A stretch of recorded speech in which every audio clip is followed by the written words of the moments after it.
Praise lord. August 13వ తేదీ 2024. ఈరోజు దేవుని వాక్యము కొలెస్సీలకు రాసిన పత్రిక 2వ అధ్యాయము 3వ వచనము. బుద్ధి జ్ఞానములు సర్వ సంపదలు ఆయన యందే గుప్తములై ఉన్నవి.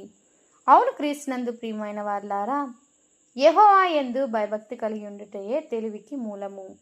యెహోవాయే జ్ఞానమిచ్చువాడు. తెలివియు వివేచనయు ఆయన నుండి వచ్చును. జ్ఞానము నీ హృదయమున చొచ్చును. తెలివి నీకు మనోహరంగా నుండును. జ్ఞానము సంపాదించువాడు ధన్యుడు.